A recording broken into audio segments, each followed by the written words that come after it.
si Bongbong Marcos magaling na leader, mabait, matalino, at higit sa lahat, hindi siya nagmumura, makadiyos, may takot sa Panginoon.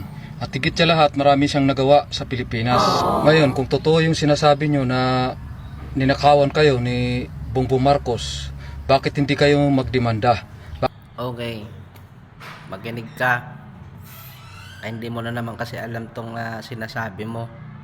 Ngayon, tuturuan kita. Okay?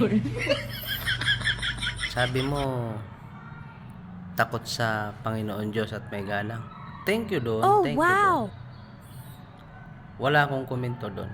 Pasalamat ko yun. Pero nga lang, sigurado ako maraming mga iilang makapagpanood nito, nasusupalpaling ka. Yan ba ang takot sa Diyos? Hindi May totoo yan. respeto at makadiyos. Pero bakit ngayon kaliwat kanan ang mga batikos? Ay, siya po, ay. Oh. Yan ba?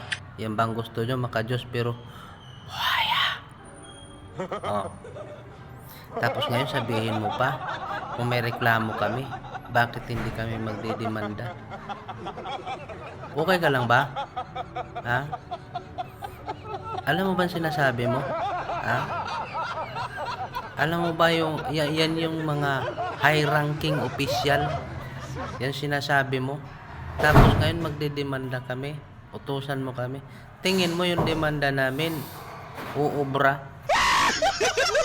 Yung kaliwa kanan nga na rally o linggo-linggo, hindi nga niya iniinda. Samantala, ang dami-daming tao pa niyan. Diba? Tapos ngayon sabi mo magreklamo, sarap mong dagukan. Gago! Nakakatawa ka masyado. Ha?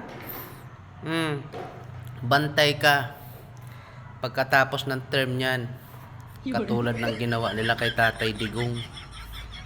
Hindi nila mapakulong-kulong kasi presidente, di ba? Pero nung bumaba na, hindi na siya presidente, ayun na, napakulong na. Kaya antayin mo yung sinasabi mo, boy, ha? Ilang taon na lang. Tapos na termino na yan.